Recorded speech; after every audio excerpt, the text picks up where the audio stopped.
तुम्हारा प्लम्बर भी एक समय में जब एक फीस लेता है तो एक ही काम करता है।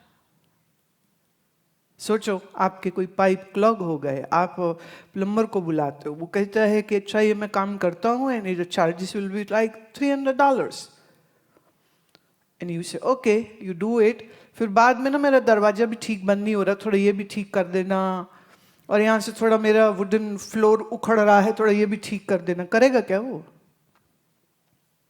एक बाथरूम का अगर $300 लिया है, अगर दूसरे बाथरूम को दिखाओगे कि यहां भी कुछ दिक्कत है तो उसके अलग से पैसे चार्ज करेगा। लेकिन मंदिर में जाते हो, इतनी लंबी लिस्ट उसको देके आते हो तुम, ये दे दो, ये दे दो, ये दे दो, ये कर दो, ये कर दो। बेचारा भगवान ही कंफ्यूजी आए जाएगा कि किसको किसको क्या क्या दूं, किसका किसका क्या क्या करूं। तो फिर वो कहते सियाप्पा छड़ पर किसी का भी कुछ नहीं करना। पर आदमी है, वो अपनी उम्मीद में वो फिर जाएगा, वो फिर जाएगा, वो फिर जाएगा। तो सच ये है कि गुरु के घर में कोई गुरु के लिए जाता ही नहीं, वहां भी वो तो दुनिया के लिए जाते हैं। पर जो मंदिर को पूजता है वो ये नहीं सोचता कि ये क्या ये ही सच में भगवान है या नहीं। अब सनातनी एक है और आर्य समाजी अलग है। अब आर्य समाजी कहते कोई मूर्ति भगवान हो ही नहीं सकती। स्वामी दयानंद से शुरू हुआ काम, बोले कोई मूर्ति भगवान नहीं।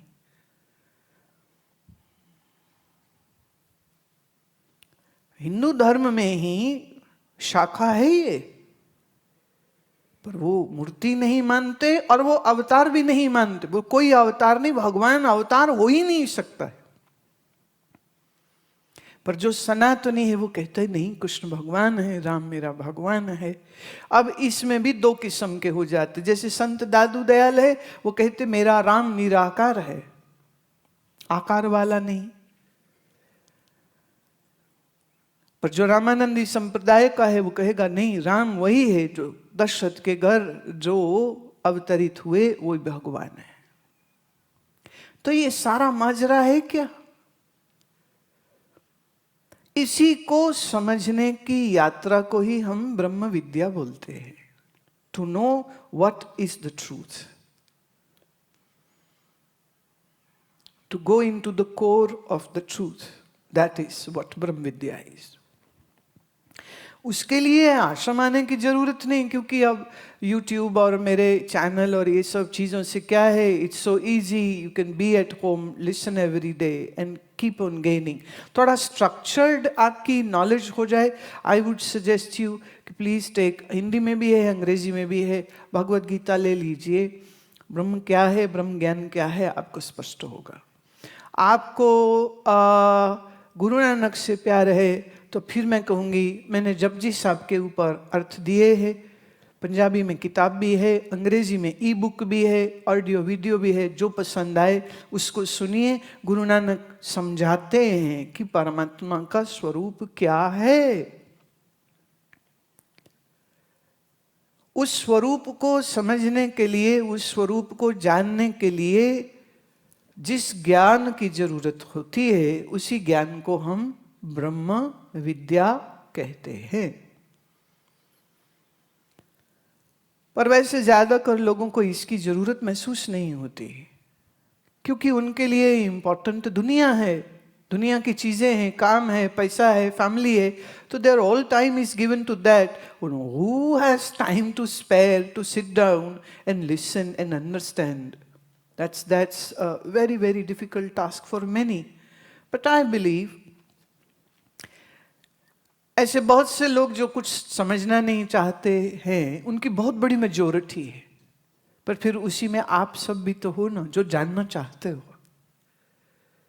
तो आप जो जानना चाहते हो, तो आपके लिए ही तो सामने आमने बैठ करके बात करने को यहां तक आई हूं, ताकि तुम समझो इस बात को। जैसे पानी क्या है, हम रोज पानी पीते हैं, पर कोई कहीं नहीं है क्या, इसका केमिकल कंपोजिशन क्या है? तो फिर केमिस्ट्री पढ़नी पड़ेगी, फिर हाइड्रोजन, फिर ऑक्सीजन, फिर मॉलिक्यूल क्या है, मॉलिक्यूल का स्ट्रक्चर कैसे एक दूसरे से मिले, कैसे इलेक्ट्रिसिटी ने बाइंड किया, NH2O, the water got formed. तो ऐसे ही जिस परमात्मा की बात संत महात्मा गुरबाणी गीता कर रही है, वो परमात्मा है कौन? याद रखना, majority of the religious people have chosen a very simpler way, and that is they believe, they don't want to find the truth. So some believes Jesus is God, some believes Krishna is God, some believe God is invisible, and some believe God is sitting somewhere up in the sky. अभी उस दिन कहाँ हम बैठे थे, एक माता बोले ऊपर वाला जब मिलाएगा तब हम मिलेंगे आपको, नीचे नहीं है, नीचे तेरा प्यो है, नीचे कौन है? वो एक हमारे संत थे, वो कहा करते थे, कहते जे रब बाहर है ते अंदर कौन है? जे रब सिर्फ बाहर है ते अंदर कौन है? ते जे अंदर है ते बाहर कौन है? सच क्या है? इसी सच की तलाश को हम ब्रह्म विद्या कहते हैं। आप सुनते रहिए, आप श्रवण करते रहेंगे, आपको ये सब चीजें स्पष्ट होने लग जाएंगी। एंड नो दिस, मुझे भी किसी ने समझाया तो समझ लगी। जो मुझे कोई समझाने वाले महात्मा नहीं मिलते तो मुझे भी समझ ना लगती। तो जैसे जो ज्ञान की विद्या, जो ज्ञान का धन उन्होंने मुझे दिया, उन्होंने अपने पास नहीं रखा, वैसे ही ये ज्ञान मैं अपने पास नहीं रख रही, मैं आपको दे रही हूं, क्योंकि इसके ऊपर सबका अधिकार है।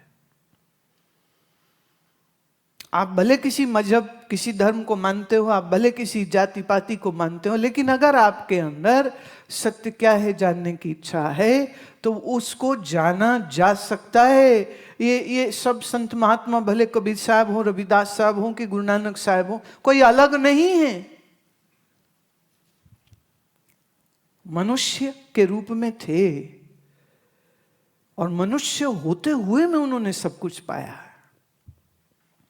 तो अगर कबीर साहब ने सच पाया है तो मैं कहूंगी तुम भी पा सकते हो। सच किसी एक की बपौती नहीं है। There is no copyright issue over here that nobody else now can know. Why not? Who says so? That's your birthright. The only thing needed is, I would say, two things: your will to know, and second, when you get to meet someone who has experienced and then wants to share it, that knowledge, that Brahm Vidya with you. That's it. So it's not difficult. There's nothing special about knowing or eligibility. It's just only that you have to have that fire in you, that you wish to seek, you wish to know, you wish to go deeper into this truth. Sonali, 9 years of age. If we all have the same internal soul, how do some people end up being bad? Huh? Very nice question, Sonali. Should I speak only in English or Hindi? What's okay? Huh? अरे वाह वाह वाह, शाबाश, good job. बच्ची कह रही हिंदी में, बहुत अच्छे। आप सबसे कहूंगी अपने बच्चों को हिंदी, पंजाबी, गुजराती बोलना सिखाइए, अंग्रेजी तो वो सीख ही जाएंगे। तो वो काला गोरा होने की कोशिश मत करिए, जो वो काले और बनने चाहते गोरे, है ना, फिर बोले हिंदी नहीं आती, पंजाबी नहीं आती, क्योंकि अगर ये नहीं, गुरुमुखी नहीं आएगी तो आप गुरबाणी को कैसे समझोगे? हिंदी नहीं आएगी तो रामायण कैसे समझोगे? संस्कृत नहीं आएगी तो उपनिषद कैसे समझोगे? तो ये बहुत जरूरी है, ये तो बहुत अच्छा काम है। सोनाली, हम सबके भीतर एक ही आत्मा है, ये सच है। हम सबके शरीर पंच तत्व से बने हैं, ये भी सच है, पर हम सबके अंदर मन अलग अलग होता है। तो जिसके मन के अंदर अंधेरा ज्यादा होता है वो तमोगुणी है, जिनके मन में थोड़ा सा उजाला पर बहुत अंधेरा है उनको हम कहते रजोगुणी, और जिनके अंदर पूरा प्रकाश है उनको हम कहते सत्वगुणी। सत्वगुणी, रजोगुणी और तमोगुणी, इतनी समझ लगी बात। तो जिनका मन तमोगुणी है वो बुरा ही सोचते हैं, बुरा ही करते हैं, और घमंडी होते हैं, बहुत इगोइस्टिक होते हैं, बहुत क्रोधी होते हैं। इसलिए उनका जो जी आता है वो करते हैं, वो इस बात की परवाह भी नहीं करते कि ये उन्हें नहीं करना चाहिए। दूसरे होते हैं रजोगुणी।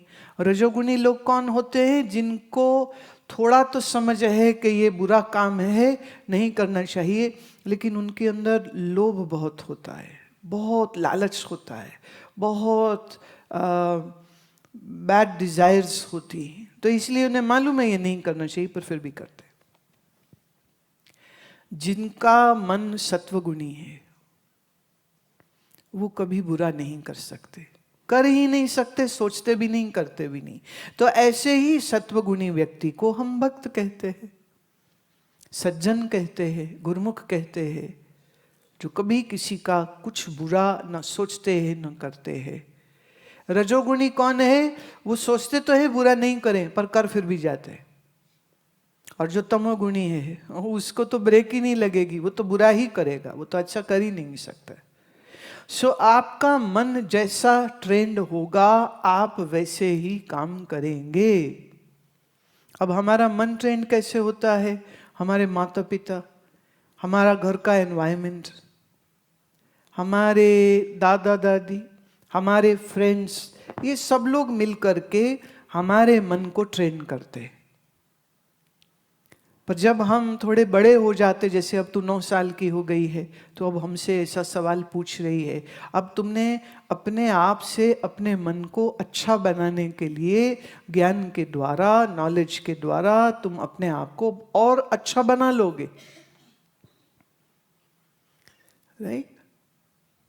And this is the beauty of being a human being.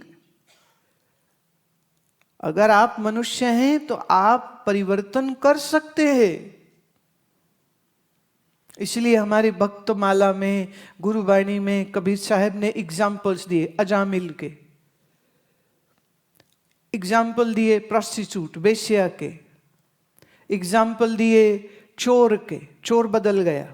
कैसे कैसे बदला चोर? चोर था भूमिया, मिला गुरु नानक देव को, सत्संग में गया, गुरु ने कहा चोरी नहीं करो, करे मैं तो खाता ही इसी से हूं। कहते अच्छा जिसके घर नमक खाओ उसके घर चोरी मत करना। अब छोटे गांव में सब एक दूसरे के घर आते जाते, शादी ब्याह है ना, सब एक दूसरे के घर बोल लो, अब तो मैं अपने गांव में चोरी नहीं कर सकता, सबके घर का खाया है। फिर पड़ोस क्या सोचा गांव में, इन द नेबर विलेज, मैं वहां जाके चोरी करूं। फिर याद आया नहीं मेरे चाचे के, मामे के, ताए के, पोते के, भतीजे की शादी हुई थी इस गांव में। अब लगा अरे यहाँ तो पता नहीं किसके किसके खाए, याद नहीं, अब क्या करूं। महीना निकल गया, चोरी नहीं की, घर में पैसा खत्म, रोटी खत्म, व्हाट टू डू। फिर वो सोचता है राजा के चोरी करता हूं। राजा के घर तो कभी नहीं खाया, चला गया, बड़ा स्मार्ट था, चोरी की उसने, बड़ा सब पैसा बांधा, सोना चांदी जेवर बड़े बड़े थैले बांधे उसने।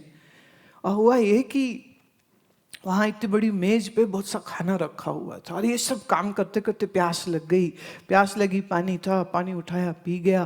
तो फिर नजर पड़ी खाने की, भूख लगी, और खाना इतना बढ़िया कभी देखा नहीं, देखते तो मुंह में राल आ गई, तो उसने फट से उठाया, खाया, खाया, वो नमक था।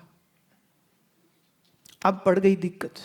गुरु नानक को प्रॉमिस किया है जिसके घर नमक खाऊंगा चोरी।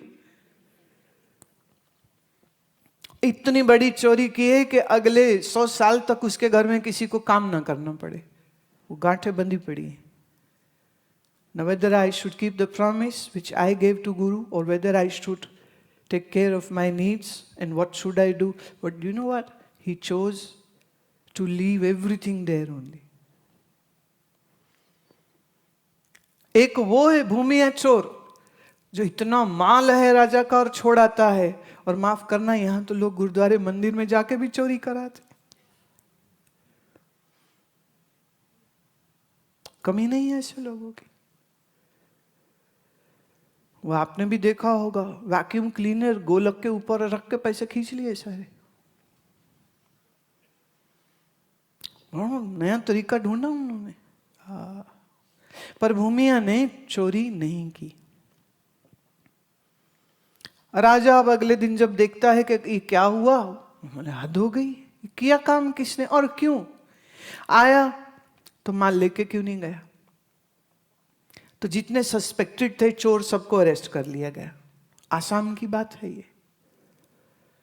अब पूछे किसने चोरी की, सब बोले हमने नहीं की। अब की किसने, राजा को ये जानना था। उसने ऐलान कराया, अनाउंसमेंट कराया कि अगर 4 दिन तक असली चोर अपने आप को सरेंडर नहीं करेगा तो ये सबकी गर्दन उड़ा देंगे। अब भूमिया ने सुना, बोले अब मेरी वजह से ही इतने लोग मारे जाएं, ये तो ठीक नहीं। तो वो खुद ही राजा के सामने पेश हो गया कि महाराज चोरी मैंने की।